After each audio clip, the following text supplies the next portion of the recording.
Urban heat island is basically, when you build up a city, you're taking usually farmland, in the United States particularly farmland, and you're replacing that with what's called impervious surfaces, concrete, roads, building roofs, parking lots, and things like that. And that changes the local climate, is what it does. When you have farmland, you have water. The water comes down, it rains, it percolates down in the soil. Also, the plants take that water up, and they convert it into water vapor in the air. And a lot of this, what it does, is a lot of the heat energy that's coming down from the sun is then put into what's called latent heat. Latent heat just means it's in there. When you evaporate water, it takes heat to evaporate water. Now, when you have a city and you have hard surface, impervious surfaces, the water doesn't percolate in, the water runs off. And the heat that would normally go into the function of changing the water to water vapor now is available to heat the air, and also available to store heat in the concrete, in the asphalt, and different things like that, where it wouldn't be stored as much in the grasses. So what you get then is you get a situation where, and it's usually, again, people think the heat islands go, it's hotter during the day and everything else. It's not. That's not actually where it is. The urban heat island, if you look at the research, and my research has shown that it's actually from about midnight to about 3 or 4 o'clock in the morning. And there's some degree of it after sunset, but the peak of it is just after midnight. And what you have is all this heat that has been stored in the concrete and the asphalt of the city is being released. And the urban doesn't have that much storage, and it's actually been cooling down. The rural areas are cooling down, and the inner city areas, or the city areas, are hotter. So what you have, the urban heat island, is the difference between the rural temperature and the city temperature. And my current research, when I'm looking at just the things that I've done, is I've placed sensors this last summer, and I'm going to do it again this summer, throughout a range of about 100 sensors in the Tampa area. Then I took to look at the rural temperatures, and I took to look at the urban temperatures, look at the difference between the two of those. And what I did is I then looked at the impervious surface, we'll just call it the concrete, and I used satellite images that are available on the web by anybody's USGS impervious surface satellite maps. And I took that and mathematically I went through and did some regression models and stuff. But I've shown, and there's a very significant, very high significance between a linear relationship between the amount of impervious surface, the amount of concrete you have, and the intensity of the heat island. More concrete, more heat island. And that's what my research shows. It's definitely there, and it's very highly significant that it does follow a nice, more concrete, more heat. So that's what the heat island is, the difference between this temperature in the city and the temperature out in the rural area. Now, you asked about trees. Well, that's a big thing in that a couple of ways. First off, trees would shade. In a lot of cases, if you put trees in parking lots and things like that, they would tend to shade some of this concrete, this impervious surface. So you wouldn't get as high temperatures in the surface themselves. But the other thing that trees do is trees evaporate water. Just the process of living, they evaporate water. And it takes heat to evaporate water.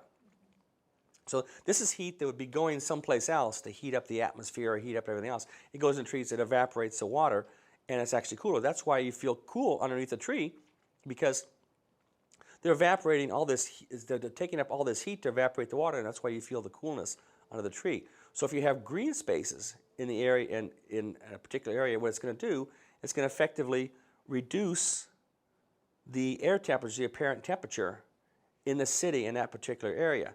Now, I don't have any research on how big it's going to have to be, but small areas. There are research out there by other people that show that the different landscapes and everything else can modify the temperatures. And there's quite a few researchers out there, but there's nothing huge showing big things like necessarily on a Central Park or anything else. But any trees that you plant or any green space that you have, places where the water can actually infiltrate and then be taken up by the plants, is going to give you a cooler area within a city. Small shrubs and everything else, but what you want to do, this is just my thinking on it, is that a tree, you're going to get more efficiency out of it because of the little space that it takes up for its trunk.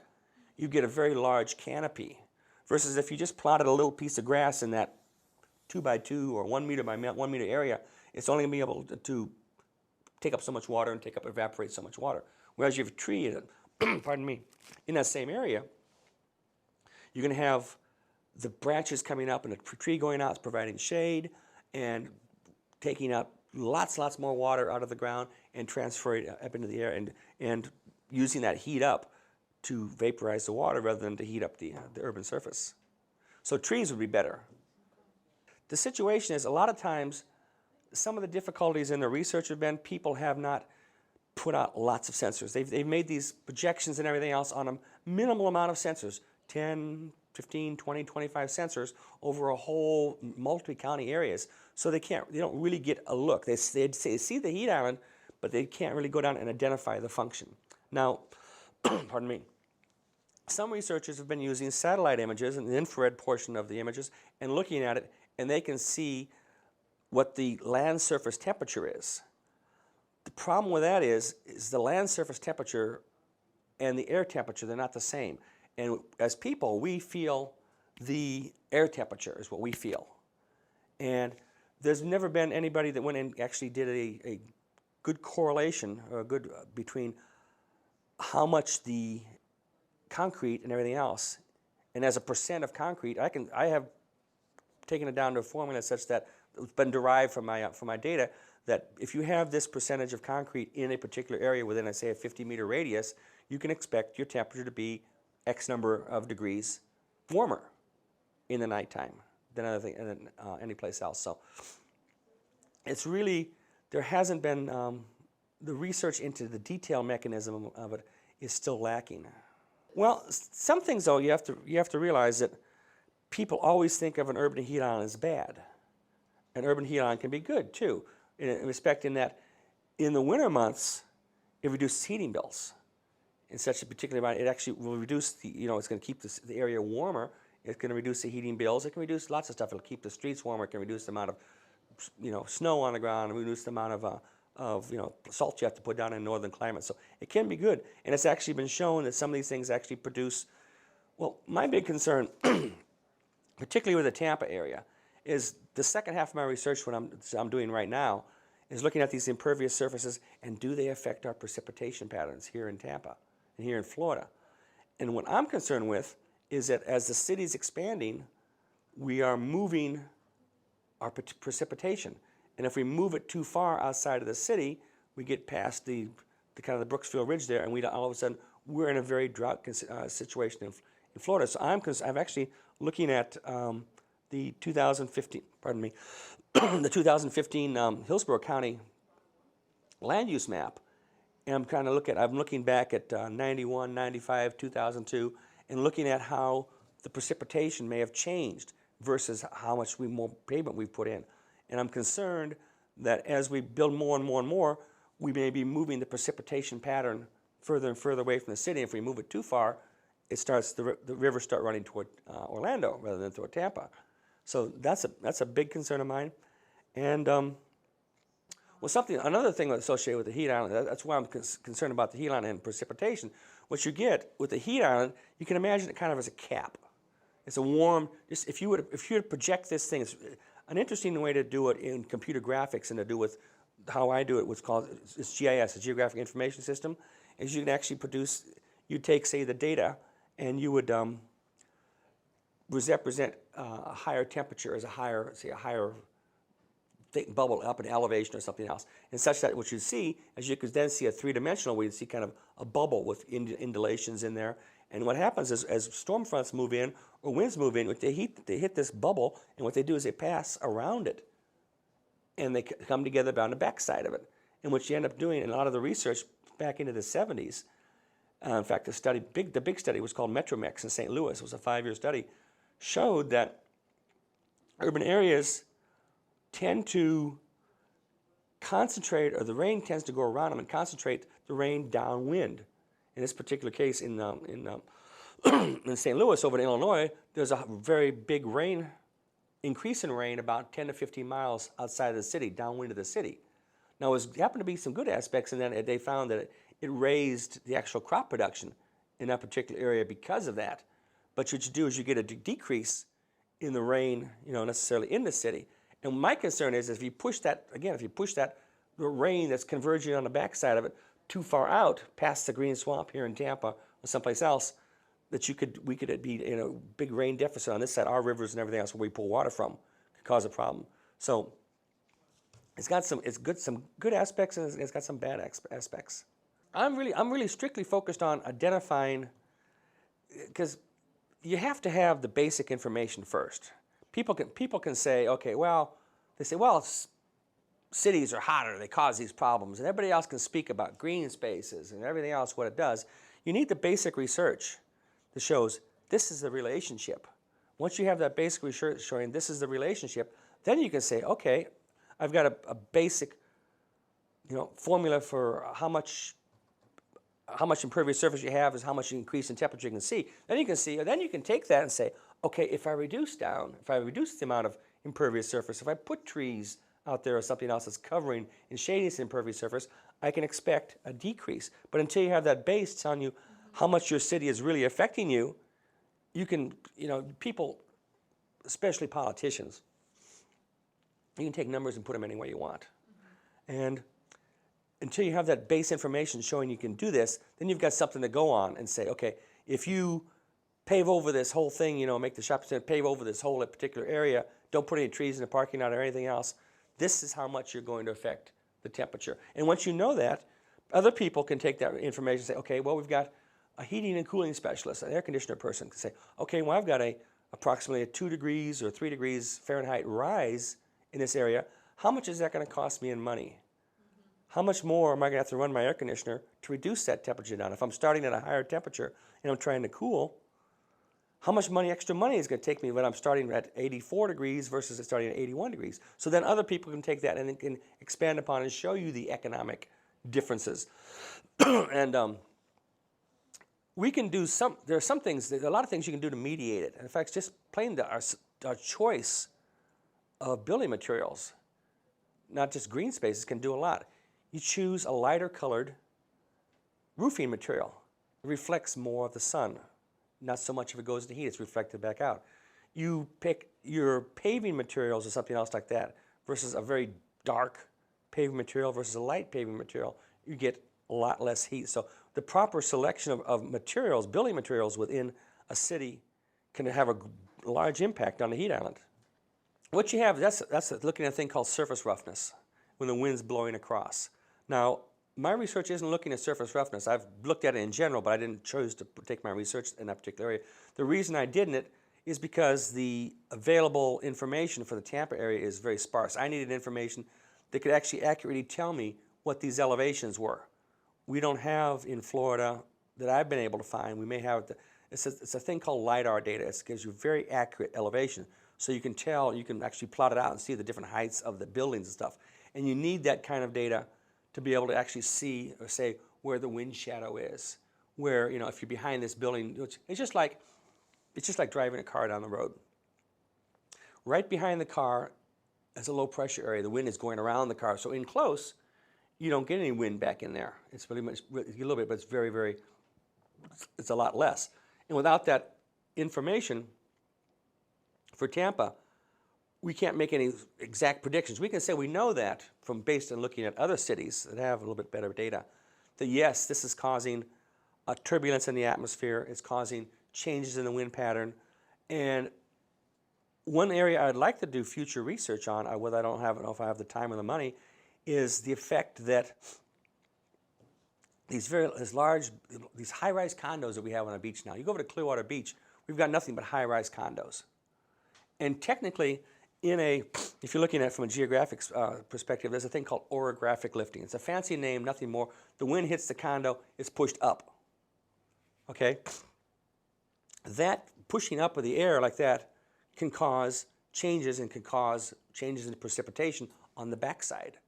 It's just like if you're out in, I'd like to document it showing, I'd like to be able to document showing these condos being put up that we are modifying the rain patterns over in Pinellas County.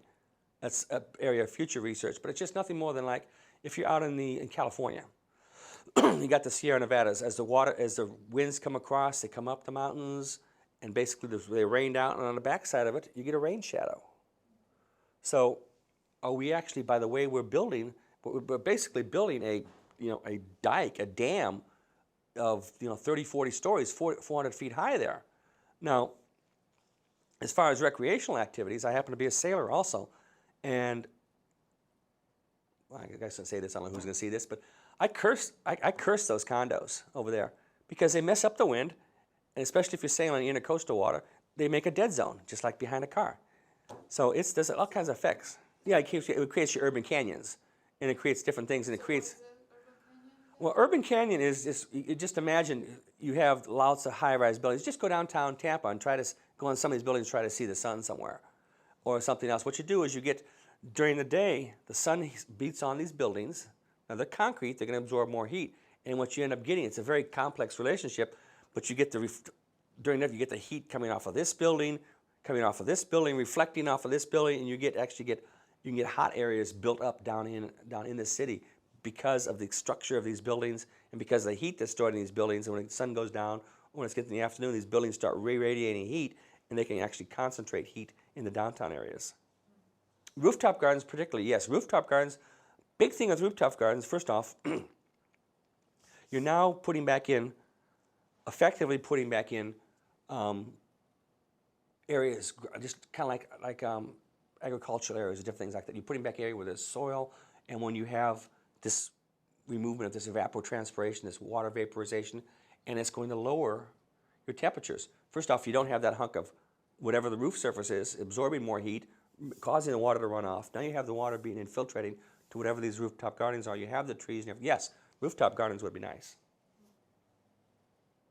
It'd make the city look prettier for one thing, but also, well, it depends. I don't know if you can see it on top of a 90-story building, but it would definitely help. It would help. It wouldn't necessarily offset all of the concrete and everything else within the building, but it probably makes people feel better, like they're doing something. Well, no, it's just any help is something. Any help is better than nothing.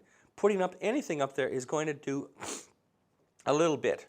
Now, if you put this in a lot of areas, when you put all the littles together, then you can have a big impact. By themselves, one little chunk isn't going to necessarily do a whole lot, but it's the conglomeration of everything together. Like just the city deciding, okay, we're going to take this one block area, we're going to plant some trees in there, we're going to look ecologically sound, it's going to help everything else. It'll help a little bit.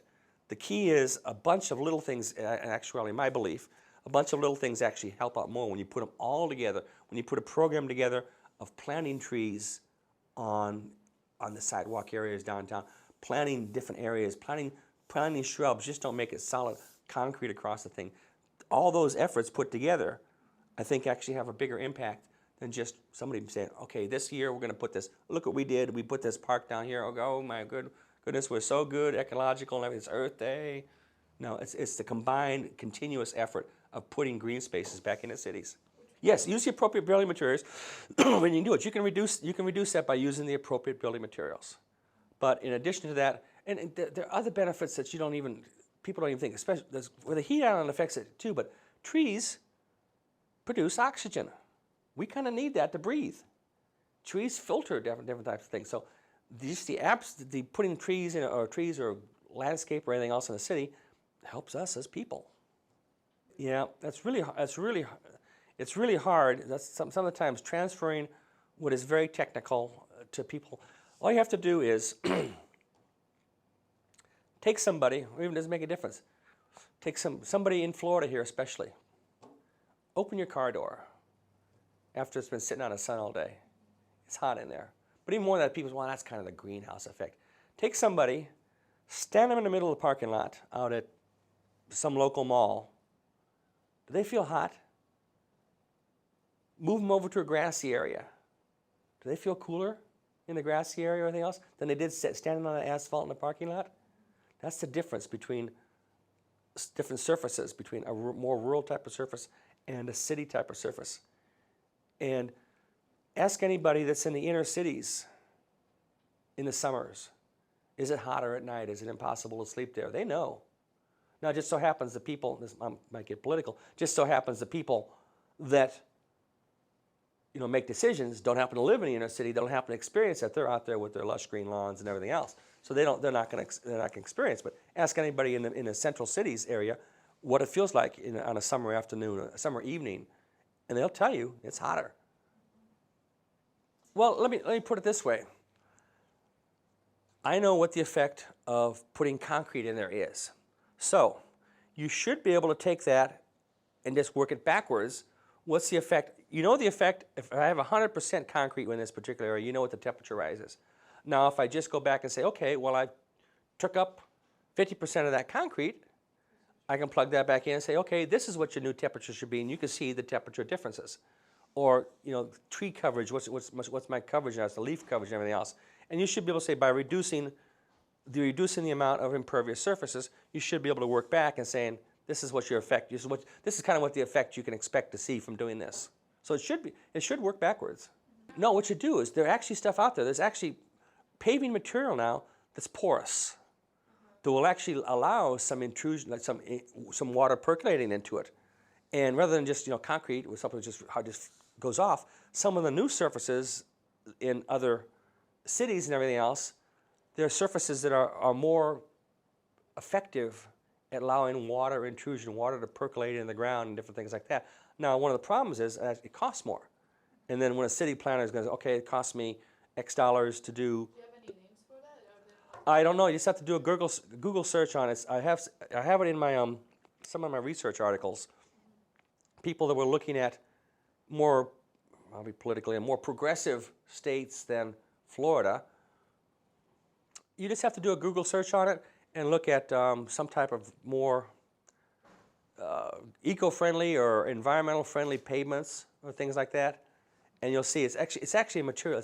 It's porous, such that it allows the water to get into the ground. Is that relatively a new? Within the last, I think it's been around for not quite a few years, but for a few years, and it's actually a better material. It has it's a less dense material, so it doesn't absorb so much heat, and allows the water to get down into the ground, so it just doesn't run off someplace else. It gives you a bunch of benefits. If the water gets in the ground, you recharge aquifers, and because that's the bad thing about impervious surfaces, the water runs off, goes into a river, and it's gone. We can't use it. But if the water, that's another thing about green areas, especially in the city, it allows water to percolate into the ground. And I just dropped your microphone on the ground. It's probably going crazy. But it allows water to percolate in the ground. It's green. Trees and green areas give you so much. Low-cost housing, the urban renewal type stuff we had years ago. If you put trees in the area and you put trees in the areas you're developing, how it changes the social structure of people, and how it's if you're in an area and it's just hotter than hell, hotter than heck, because of the urban heat on and everything else, you bring trees in it, it can actually change the social structure, can change some of the tensions